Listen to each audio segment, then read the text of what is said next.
Criterio. Una entrevista de Mix de Medios.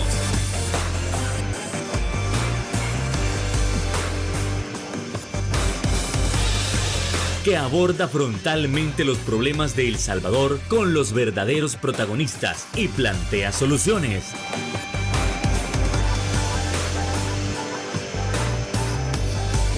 Criterios. ¿Qué tal? Muy buenas noches. Sean una vez más bienvenidos a una nueva emisión de Criterios. En este 5 de mayo, como siempre, es un gusto, es un placer que usted esté en sintonía con nosotros en el abordaje de esos puntos importantes. Y es que están por cumplirse 2 años desde la intervención a COSAVI. En esos 2 años es prudente realizar un resumen de todo lo que se ha realizado, de lo que se ha hecho, si se le ha dado respuesta a las víctimas o aquellos que todavía no reciben sus ahorros. Bueno, eso y más lo estaremos abordando esta noche con nuestro invitado especial. Hablamos del experto en economía, Juan José Ortiz. ¿Qué tal, Juan José? Buenas noches, un gusto.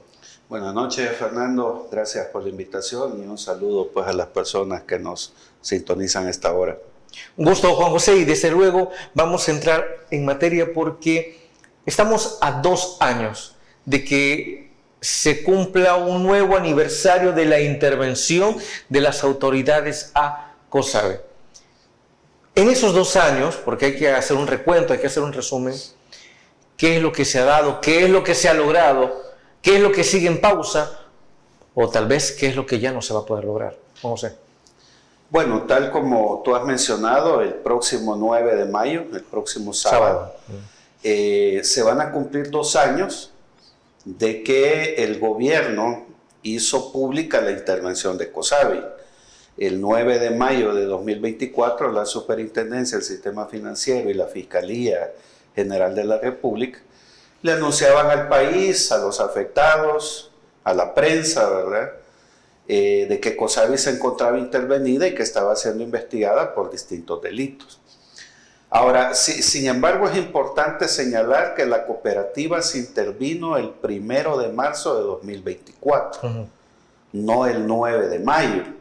El 9 de mayo lo hicieron público, ante el inminente estallido, ¿verdad?, que ya se volvía insostenible mantenerlo oculto.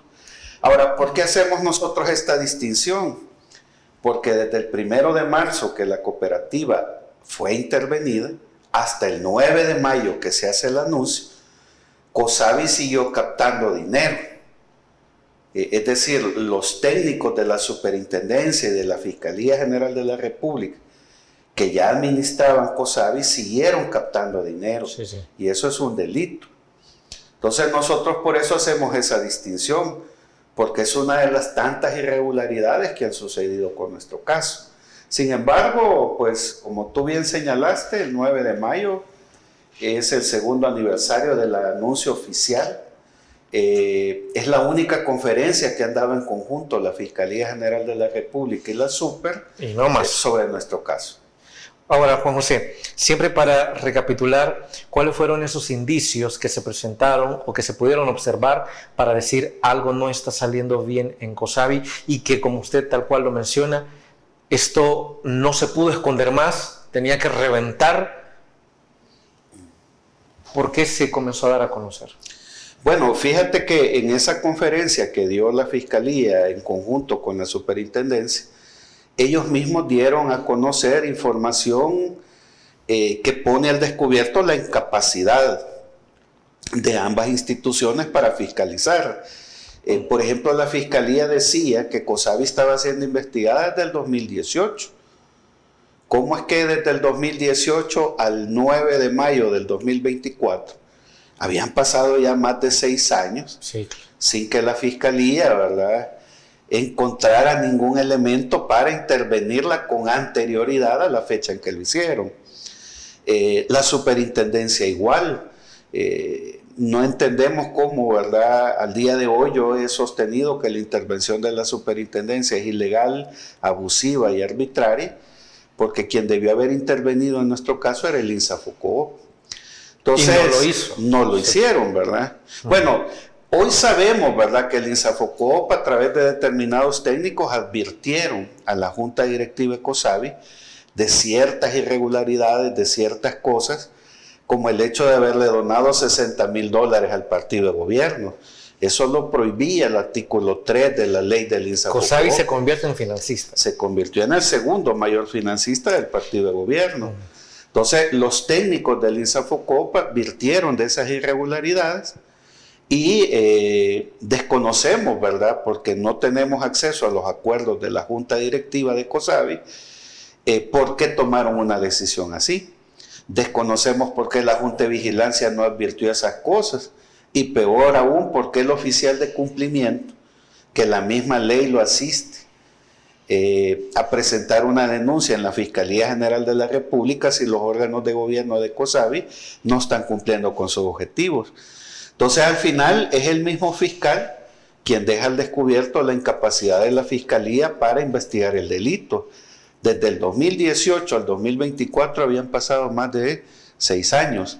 La superintendencia desde el 2021 inició el proceso para convertir a COSAVI en un banco cooperativo y vienen a señalar irregularidades hasta esta conferencia de prensa y por lo tanto COSAVI ya no finalizó el proceso para convertirse en banco cooperativo y por tanto era el INSAFOCOP quien debió haberle intervenido. Juan José, ¿cómo es posible que en 2021 se planeara que una cooperativa que estaba siendo investigada pudiera hacer los procesos para convertirse en banco? Bueno, digamos que el crecimiento exponencial que COSAVI tuvo, ¿verdad? El equipo de mercadeo de la cooperativa logró posicionar en el ideario de los ahorrantes en el país una cooperativa exitosa que funcionaba, que estaba legalmente autorizada para funcionar, y eso permitió, ¿verdad?, que de alguna manera en poco tiempo, ¿verdad?, casi en 10 años, COSAVI llegó a convertirse quizás en una de las 3 cooperativas más exitosas del país. Ahora, como te digo, no hemos tenido acceso, ¿verdad?, a las actas de la Junta Directiva. Desconocemos por qué la Junta Directiva tomó ciertas decisiones, como haber autorizado préstamos a municipalidades del país. ¿Y eso es permitido? Legalmente sí. Lo que yo hubiera cuestionado si hubiera sido miembro de la Junta Directiva es el hecho que las municipalidades son clientes de riesgo. ¿Por qué? Porque cuando una alcaldía hace un préstamo dejaba en garantía el FODES. Ahora, ¿qué sucede, verdad? Muchas de esas municipalidades dejaron en garantía el FODES, adquieren préstamos millonarios, pero cuando el gobierno toma la decisión de reducir de 262 a 44 municipios, muchas de esas municipalidades desaparecen legalmente. ¿Y la deuda? El decreto lo que establece que es el Ministerio de Hacienda quien va a terminar de cumplir con los compromisos. Segundo, desaparece el FODES. Entonces, ¿con qué dinero le va a pagar Hacienda a COSAVI los compromisos que esas municipalidades adquirieron?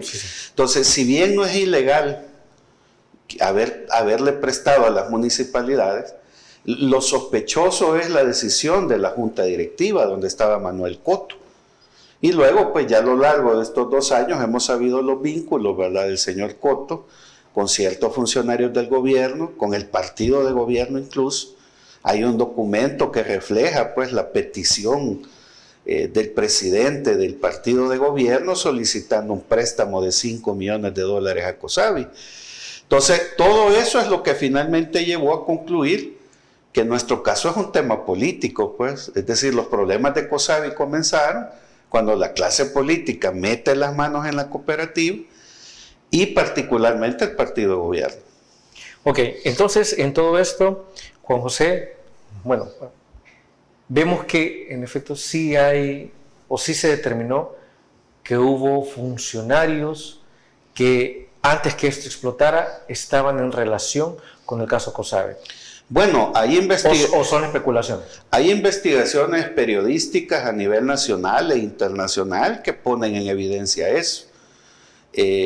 Tú recordarás pues una investigación que fue liderada por Héctor Silva, sí, en una triangulación con Guatemala, Honduras y periodistas salvadoreños, que ponen al descubierto, ¿verdad?, imágenes de conversaciones entre algunos funcionarios del gobierno y el señor Cotto, ¿verdad?, cuando era gerente de COSABI. Luego, pues hay que ver el comportamiento que ha tenido el partido de gobierno. Por ejemplo, ¿verdad?, al día de hoy nosotros hemos visitado 4 veces la Asamblea Legislativa y en 4 veces nos han tirado la puerta en la cara. Ningún funcionario de gobierno se manifiesta por el caso COSABI, los diputados tampoco. Los funcionarios del Estado en su conjunto no lo hacen. La superintendencia no nos recibe, no nos atiende, no nos quiere escuchar. El fiscal general de la República igual. El juez especializado que lleva la causa penal tampoco se pronuncia. Y la única vez que Nayib Bukele se ha pronunciado por nuestro caso fue para felicitar al fiscal por la mentira del año de COSABI, que la fiscalía publicó que Manuel Cotto había sido capturado en Panamá, ¿verdad? Ya hoy todo el país sabe que esa es una mentira, pero del tamaño de la capa de ozono, y es la única vez que Nayib Bukele se ha pronunciado por el caso. Entonces, no deja de ser sospechoso que funcionarios del gobierno en su conjunto no se pronuncian por nuestro caso. Entonces, esto lo que deja en evidencia es que, de alguna manera, ¿verdad?, el silencio de estos funcionarios obedece a que pronunciarse puede llevarlos a que la caja de Pandora se destape. Bueno, con eso vamos a la primera pausa comercial y ya regresamos en Criterios.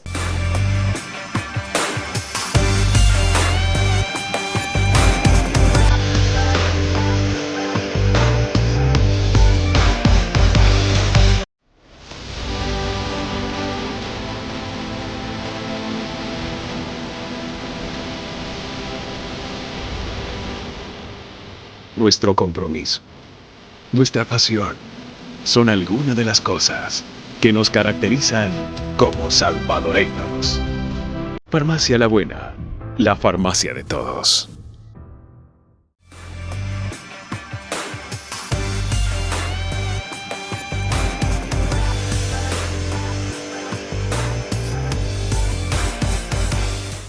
Gracias por continuar con nosotros, donde seguimos abordando el caso de COSABI rumbo a 2 años desde que el caso comenzara. A ver, José, usted al final del bloque anterior menciona que hay situaciones que no permiten que la caja de Pandora se termine de abrir.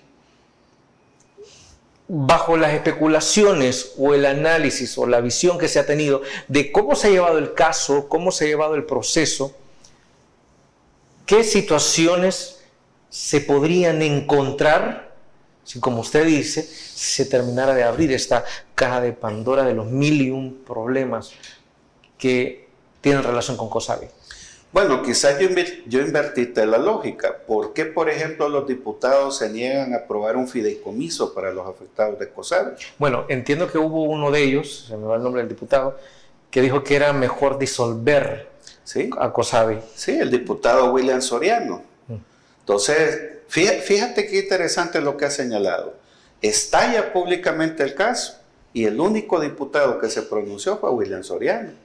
Y salió a decir, devuélvanle el dinero a los afectados y liquiden esa cooperativa.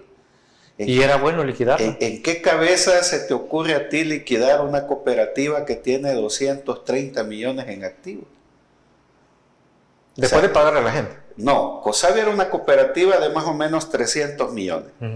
El 9 de mayo que la superintendencia da la conferencia dice, quiero informarle a los afectados que no se preocupen, hay 230 millones para responderle a los afectados.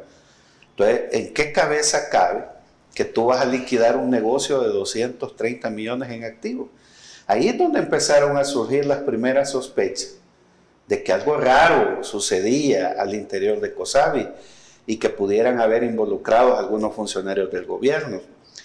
Luego de repente tú ves a Ernesto Castro también diciendo que la Asamblea no ve pertinente involucrarse porque es un tema de privados. Pero a Ernesto Castro se le olvida que hay instituciones de gobierno que le deben dinero a COSABI, hay municipalidades que le deben dinero a COSABI. ¿Cómo es que deciden no involucrarse? Porque es un tema de privados, pero es el Estado, es el gobierno salvadoreño quien tiene intervenida la cooperativa. Entonces ahí empezaron a formularse una serie de cuestionamientos. Ahora, claro, ¿verdad? Hoy los diputados tienen la excusa para decir, no, miren, no recibimos a los afectados de COSAVI, porque aquí en el Congreso no recibimos a nadie. Esa es la zafada olímpica, ¿verdad? Pero nosotros fuimos a buscarlos directamente a ellos, fuimos a buscar a William Soriano. Pero entonces, ¿quién los va a recibir, Juan José? Pues mira, es que eso es lo interesante. Los diputados se llenan la boca diciendo que son diputados del pueblo, pero no les gusta atender al pueblo. Al único que atienden ahí es a quien dirige Casa Presidencial. Entonces, esto lo que pone al descubierto, como te digo, ¿verdad? Es el hecho de que el silencio, pues hay como te decía, en esos reportajes internacionales aparece una petición del presidente de Nuevas Ideas pidiendo se acelere el proceso de autorización de un préstamo de $5 millones. Al día de hoy no sabemos si lo hicieron, y si lo hicieron, si lo están pagando, si ya lo pagaron. Imagínate que tú fueras el presidente de Nuevas Ideas. Sí, a ver. ¿Por qué no das una conferencia de prensa y decís, mire, nosotros prestamos 5 millones, no era ilegal hacerlo, lo estamos pagando, aquí están las cuotas que mes a mes estamos pagando. Sí, transparencia. Y si ya lo pagaron, mejor todavía, hasta más credibilidad le generaría Nuevas Ideas, decir, mire, sí, prestamos 5 millones y ya lo cancelamos. ¿Cuál es el miedo a hacer eso? Ahora, la pregunta es ¿por qué no lo hace? ¿Por qué los alcaldes de Nuevas Ideas que tienen compromisos con COSAVI, como el alcalde de Santa Tecla, nos llamaba un socio estratégico y subía fotos a las redes sociales, pero cuando el caso estalla, borra todas las fotos y COSAVI dejó de ser aliado, socio estratégico, y ahora somos leprosos que no quiere atendernos cuando vamos a la municipalidad a preguntarle si ya pagó los préstamos que le debe a COSAVI. Entonces todo esto no deja de ser sospechoso, porque como te digo, ¿verdad? Y a eso hay que agregarle otra serie de fenómenos, ¿verdad? Que lamentablemente han pasado, como la caída del helicóptero, el famoso accidente del helicóptero. Que ya vamos para allá. Entonces al final, yo creo que a estas alturas hasta el más fanático seguidor de Nuevas Ideas tiene claro que eso no fue un accidente, lo del helicóptero. Al día de hoy tampoco hay respuesta de eso. ¿Qué tiene que ver el director de la policía con COSAVI para no dar una conferencia de prensa y explicar qué es lo que pasó? Entonces ha habido un silencio total en todo aquello que de alguna manera directa o indirectamente tiene que ver con el caso COSAVI. Juan José, hablamos de qué frutos puede dar una futura investigación. Por lo que usted comenta, los frutos no van a ser pronto, sabiendo que el principal implicado, o al menos en alguna forma, pues ya no está, y que acorde a lo que usted comenta, el accidente del helicóptero específicamente considera que no fue accidente. ¿Hacia dónde debe ir la investigación si este tipo no está? Bueno, mira, en esa conferencia del 9 de mayo la Fiscalía dio un listado de 32 supuestos sospechosos de lo que ha sucedido en COSAVI. Pero usted dijo una vez que ahí estaban incluso empleados que no tenían nada que ver. Públicamente presentaron a 15 personas. Nosotros creemos que son personas, mandos medios, gerencias de COSAVI. Hasta la ordenanza. E incluso pues hasta los papás del señor Coto, ¿verdad? Pero que no son los autores intelectuales, ¿verdad? Esos son los que lamentablemente van a terminar siendo condenados, ¿verdad? Por lo que ha pasado. Y mira qué interesante, ¿verdad? Esas personas ya llevan más de 2 años detenidas. ¿Y cómo es que el proceso penal no ha comenzado? ¿Por qué están detenidas? O sea, entonces están detenidas bajo régimen de excepción. Probablemente, porque incluso, ¿verdad? En marzo la Fiscalía General de la República le pidió al juez 1 año más para investigar lo que ha pasado en COSAVI. 1 año más. Miren sí mismo la Fiscalía. ¿Cómo es que desde el 2018 están investigando COSAVI? Vamos a llegar al 2027, 9 años, y todavía no han descubierto lo que pasó en COSAVI. Entonces, claro, ¿verdad? Hay 15 personas más que todavía son prófugos de la justicia, gente clave que sabe lo que pasó en COSAVI. No necesariamente autores intelectuales, pero gente que sí sabe lo que finalmente pasó ahí, quiénes se vieron involucrados. pero que misteriosamente, ¿verdad? Al día de hoy, a más de 2 años, ni la Fiscalía, que ha girado difusión roja para estas personas, ha logrado dar con el paradero de estas 15 personas. Ahí se encuentra, por ejemplo, el gerente financiero, la gerente de operaciones, sí, y otro funcionario, ¿verdad?, de alto nivel en COSABI, que a mí no me cabe la menor duda que saben lo que pasó ahí y quiénes estaban involucrados. Ahora, qué conveniente es que estas personas no aparezcan y solo condenar a 15 personas ahí, ¿verdad?, que probablemente su único delito ha sido trabajar en COSABI o tener vínculos con algunos de estos funcionarios, pero que yo estoy convencido que no son los autores materiales ni intelectuales del desfalco. Es decir, los verdaderos autores no están detenidos, Yo creo que no. criterio. Bueno, con eso nos vamos a una nueva pausa comercial. Ya volvemos en Criterios.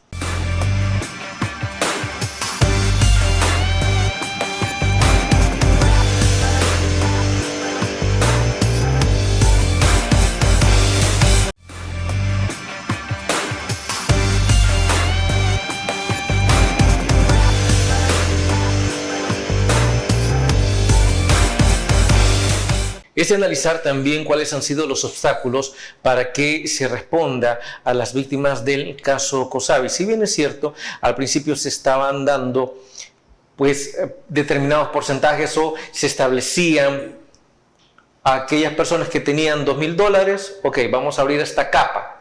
Ok, personas que tenían $2,000, acérquense, personas que tenían 4, acérquense, y así sucesivamente. Pero llegó un momento en que se dejó de anunciar, ¿sí? Se dejaron de anunciar estas capas. Y ahora muchos tienen incertidumbre, los que han tenido más plata tienen incertidumbre sobre, ¿y mi dinero se va a quedar ahí? ¿Me lo van a devolver en algún momento? Y tomando el caso que algunas personas que tenían sus ahorros o que siguen teniendo sus ahorros en COSABI ya no están. Juan José. Bueno, mira, desde que la superintendencia anunció el proceso de devolución del dinero por capas, nosotros hemos sostenido que ese método no resuelve a los afectados. ¿Por qué no? Porque la gran mayoría de los afectados de COSABI están entre $75,000 y $300,000. La mayoría. La gran mayoría, es decir, los que tenemos cantidades un poco fuertes, hay un pequeño porcentaje que incluso supera el $500,000 hasta el $1,000,000. Y también porque la maquinaria publicitaria del gobierno le quiere hacer creer a la gente que ya inició el proceso de resolución para los afectados de COSABI. Al día de hoy, el último anuncio que se ha hecho es de $80,000. Si tú tienes $80,000 o menos, vas a COSABI y recuperas tu dinero según la superintendencia. ¿Qué es lo que ha pasado en la realidad? Cada vez que se hace un anuncio de capa, los afectados nos apersonamos a la única sucursal a ver si es cierto que ese proceso es así. ¿Qué es lo que hemos encontrado?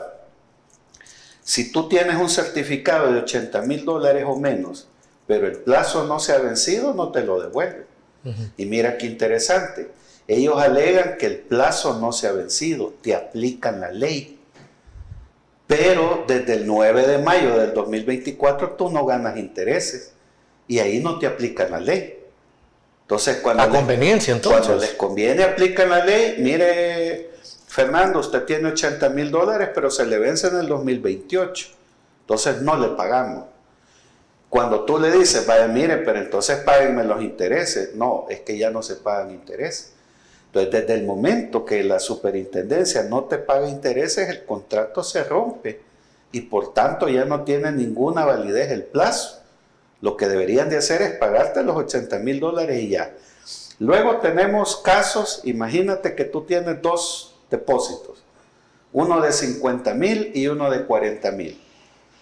Los dos están abajo de $80,000 y ahora pongamos el caso al contrario.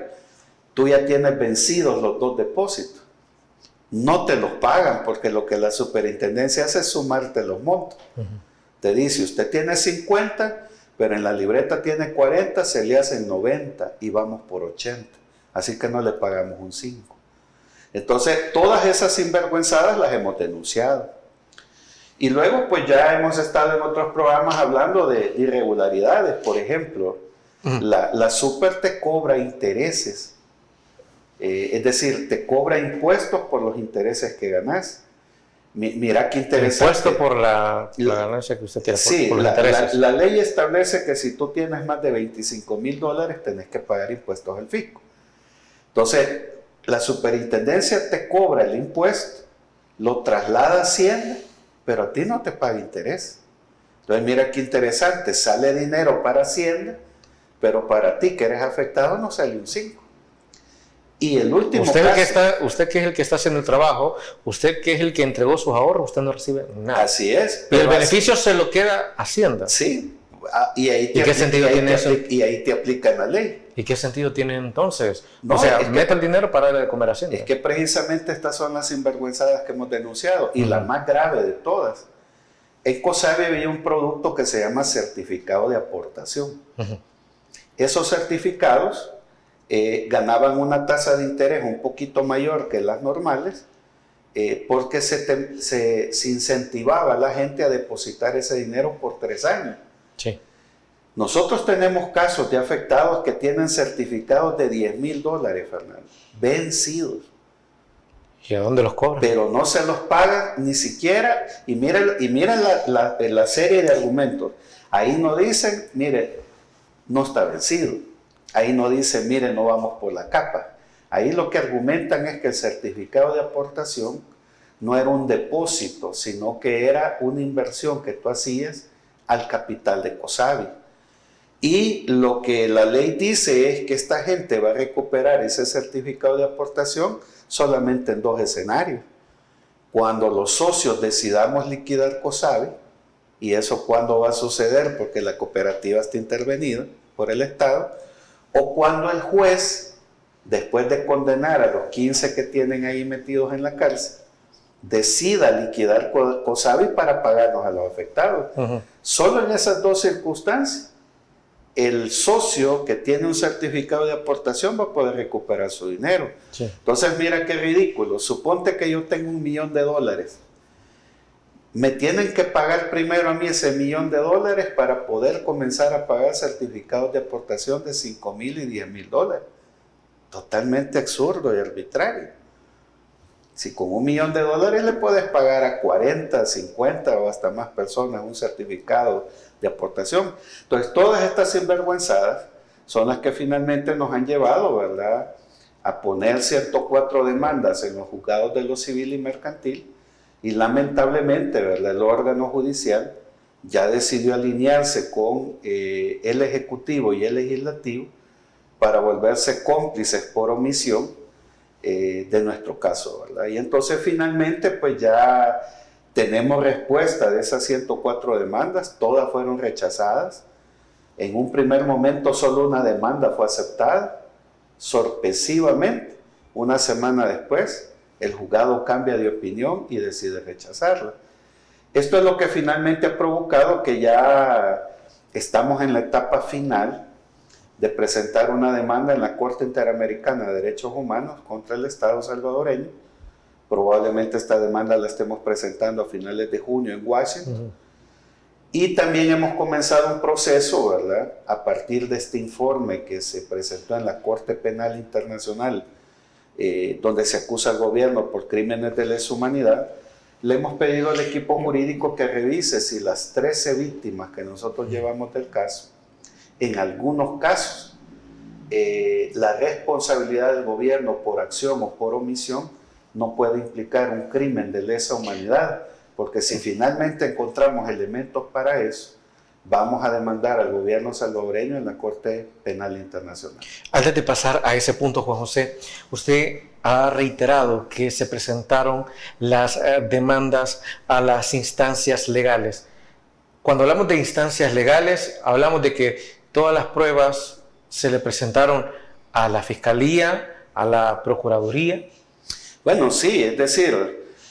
o sea, ¿agotaron todas las instancias legales internas? Sí, ya están agotadas todas. El proceso judicial, digámoslo así, para agotar la instancia, eran los juzgados de lo civil y mercantil. Se pusieron las 104 demandas En un primer momento el juzgado la rechaza, se apela, al apelar pasa a la Cámara, es decir, a 3 jueces de lo civil y mercantil. Los 3 jueces ratifican lo que dice el juzgado y entonces pasa a casación. Es decir, ya el caso lo ven los 3 magistrados de la Corte Suprema de Justicia de la Sala de lo Civil. En un 80% los magistrados de la Sala de lo Civil han rechazado la demanda y entonces la instancia judicial ahí finaliza. Hoy lo que procede es demandar al Estado salvadoreño porque no se nos impartió pronta y efectiva justicia. Vamos a presentar la demanda por grave violación a derechos humanos, ¿verdad? El derecho humano más importante ha sido violado, llevamos 13 fallecidos. Hay derechos económicos y patrimoniales que son considerados en la Corte Interamericana y otros elementos ahí, ¿verdad? Entonces esa demanda ya está casi en un 80% finalizada. Presentar una demanda a instancias internacionales no es fácil, requiere mucho cuidado, recopilar información, pero nosotros esperamos que a finales de junio pues el Estado salvadoreño sea demandado en la Corte Interamericana de Derechos Humanos por el caso COSABI. Bueno, con eso vamos a ir a una nueva pausa comercial. No nos quedame, que ya regresamos en Criterios.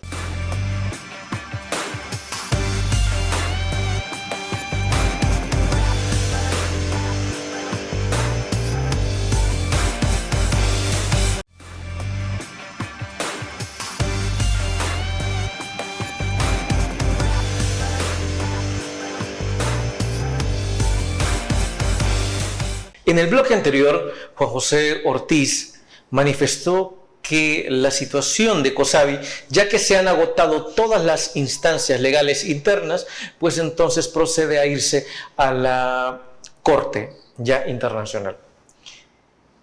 En ese sentido, Juan José también menciona que puede haber o se puede investigar algún caso de lesa humanidad. Usted se preguntará, bueno, pero ¿y por qué? Si esto tiene que ver con que no les han dado sus ahorros, ¿por qué vincularlo con la lesa humanidad? Juan José, acláralo. Te voy a poner un ejemplo, ¿verdad? La primera persona que falleció del caso COSABI era una persona de la tercera edad que ya tenía graves problemas de salud. Él era una mujer. El esposo, ¿verdad? Presenta un escrito a la superintendencia del sistema financiero. Sí. Esta persona tiene más de $150,000 en COSABI. Él no pidió que le devolvieran los $150,000 para poder atender los graves problemas de salud de su esposa. Claro. Solamente envió una nota pidiendo $9,000 que tenía en la libreta. Con esos $9,000 él cubría los gastos hospitalarios que implicaban los problemas de salud de su esposa. Lamentablemente, pues no obtuvo respuesta. Imagínate qué interesante el caso de esta persona. Él hace la petición en junio del 2024. Al día de hoy ni tan siquiera le han dicho no se lo aceptamos. No le estamos a unos días de los 2 años también. Así es. Entonces, ¿qué sucede ahí? Aquí ha habido negligencia de parte de la superintendencia. ¿Y cómo va a responder por esa muerte? Es que precisamente eso es lo que estamos tratando de documentar. Si hubo responsabilidad por omisión de parte de la superintendencia, porque la super fácilmente te pudo haber dicho, mire, don Fernando, queremos decirle que su petición no procede y vea cómo hace. Pero la super te responde. Sí. Pero al día de hoy la persona fallece, el esposo tuvo que sacar a su esposa, ¿verdad? Porque ya no podía seguirle costeando los gastos en un hospital privado. La persona fallece y al día de hoy la superintendencia ni tan siquiera se ha molestado en decirle no. Ahora, esta persona puede demostrar pues que si la superintendencia le hubiera devuelto $9,000, su esposa, probablemente su esposa pudo haber alargado su vida. Pero casos como este son los que estamos revisando. O sea, llevamos 13 muertos del grupo del que estamos organizados. No sabemos si de aquellos que son afectados de COSABI y que no se organizaron con nosotros también hay otros fallecidos. Pero en el caso de esta persona que fue la primera víctima, sí hay elementos de negligencia de parte del Estado salvadoreño, para considerar que la decisión de la superintendencia pudo haberle salvado la vida a esta persona. Pero en la medida que no hay una respuesta, estamos revisando, ¿verdad?, según el estándar internacional, si esto puede encajar fácilmente en un crimen de lesa humanidad. Porque probablemente, ¿verdad?, por la situación jurídica que genera el régimen de excepción, la gente se ha familiarizado con el crimen de lesa humanidad, con aquellos que han sido detenidos bajo el régimen de excepción y que lamentablemente mueren en un centro penal. Pero aquí prácticamente es un símil. O sea, esta persona no estaba en un centro penal y fallece ahí, pero estaba en un centro hospitalario. El afectado tenía más de $150,000 y 9,000 en una cuenta de ahorro de COSABI. Él no pidió los 150,000, solo pidió los 9,000 y al día de hoy el gobierno no le dio una respuesta a esta persona. Entonces, el equipo jurídico está revisando si casos como este pueden constituir la forma de tener secuestrada COSABI y de estar devolviendo el dinero por capas. No se vuelve un mecanismo sutil de tortura que puede llevar a crímenes de lesa humanidad. ¿Eso no pondría más en aprietos al Estado? Bueno, definitivamente. Ahora, nosotros lo que siempre le hemos hecho son llamados a la voluntad política del gobierno. Y te voy a dar una primicia, Fernando. Veamos. Las 104 demandas, el monto total de esas 104 demandas llega a $11 millones. 11 millones en 104 demandas. En 104 demandas. No son todas las demandas, como te he dicho. Pero sobre 104, pero son cerca de $11 millones. Y aquí viene un dato interesante. Hace 2 semanas nos enteramos por ustedes, los medios de comunicación, de que había sido vendida una cartera de créditos de COSABI a la empresa Encore, una empresa que se dedica a la compra de bienes de títulos valores. 20.2 millones, Fernando. Y si 104 demandas eran 11 millones, ahí hay el suficiente dinero para pagarle a todas las personas que presentamos las demandas, y el Estado se quita la posibilidad de ser nuevamente procesado en la Corte Interamericana y hasta en la Corte Penal Internacional por esta muerte que hemos hablado. Ahora, ¿qué es lo que ha faltado? Voluntad política. José, pero eso no es trasladar responsabilidad, o es deshacerse de ella. Bueno, es que fíjate que ahí pasó algo interesante. Y por eso es que yo no me voy a cansar de agradecerle a ustedes, los medios de comunicación, porque sin ustedes nuestro caso ya hubiera pasado al olvido.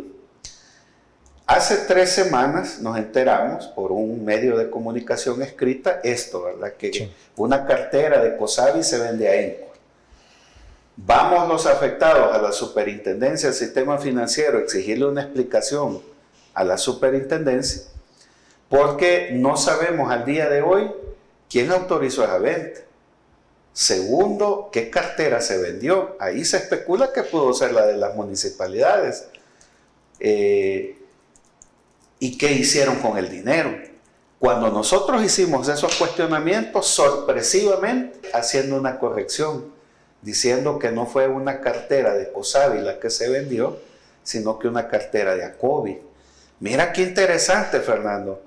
El ministerio se lava las manos diciendo, pedimos, bueno, ni siquiera pidieron disculpas. Dice, cometimos un error en el informe de deuda municipal que hay que entregarle al Congreso. No fue una cartera de COSABI, sino que una de ACOBI la que vendimos en 20.2 millones. O sea que en buen salvadoreño pasaron 3 semanas, Fernando.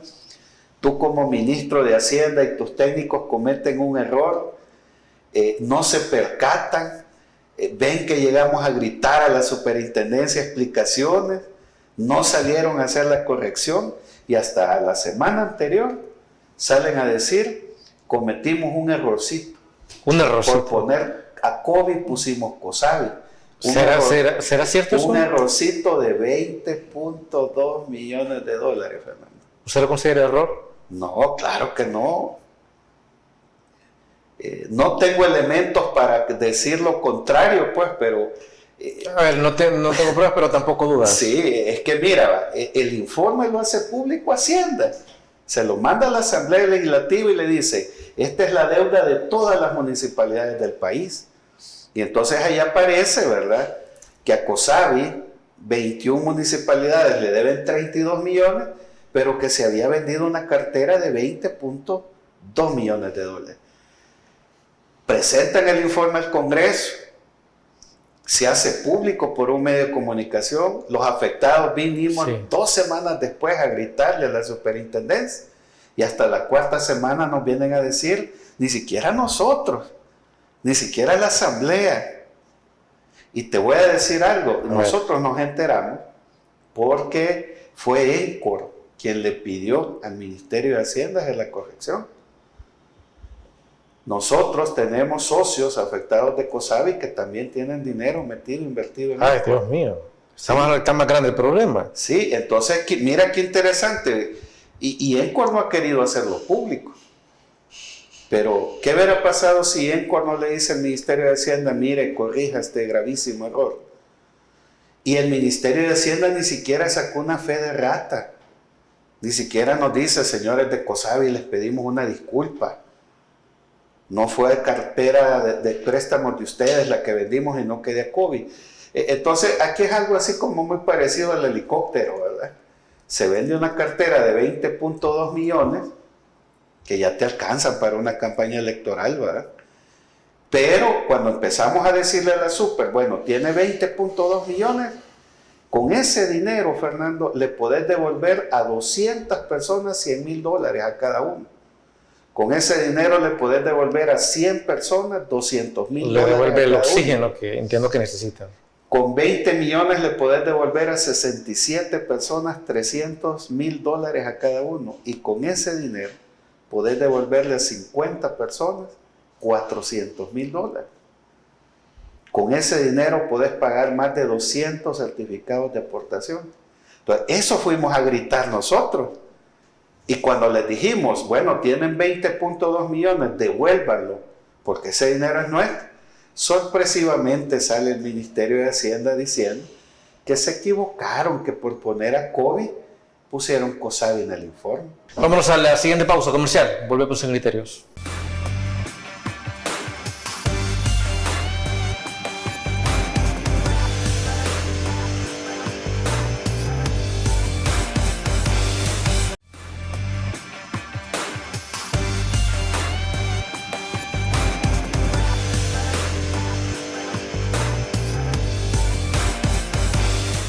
A fin de cuentas, ahora que las instancias legales internas se han agotado, ahora que esto se traslada al plano internacional, ¿qué es lo que sigue después? ¿Qué es lo que viene, Juan José, para las próximas semanas, los próximos meses?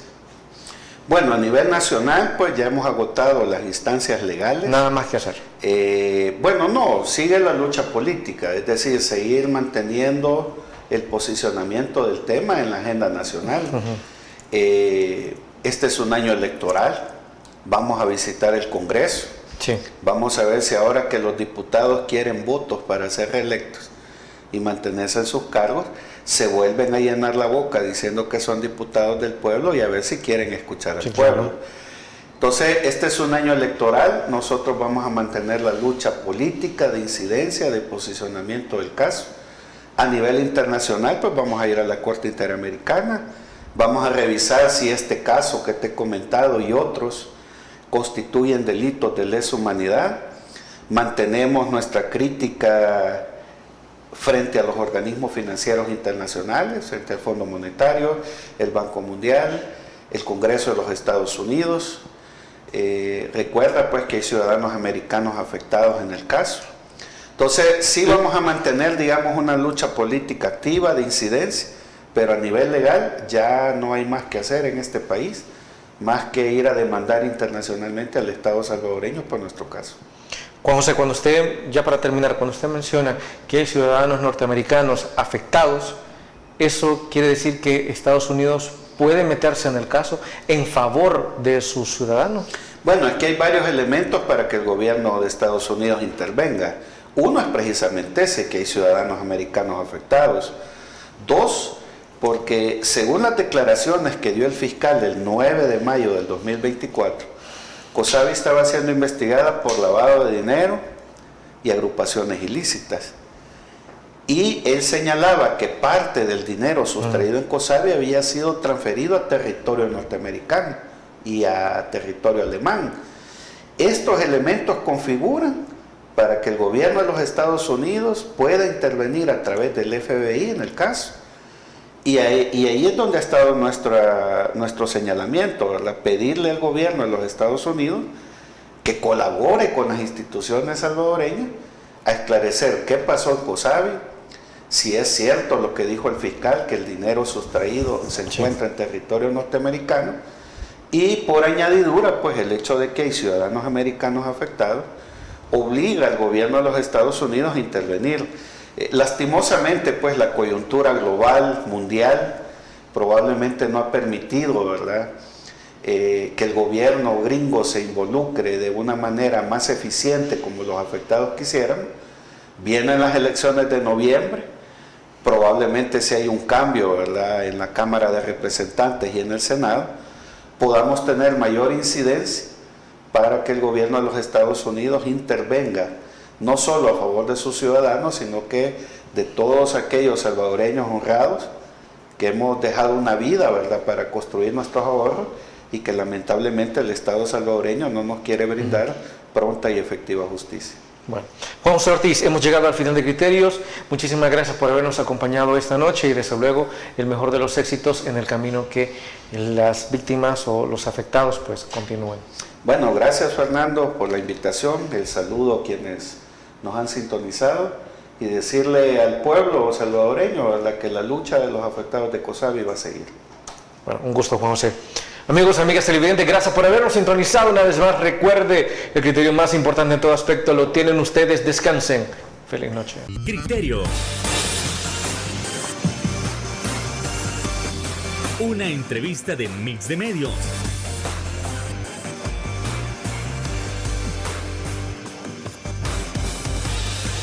Que aborda frontalmente los problemas de El Salvador con los verdaderos protagonistas y plantea soluciones.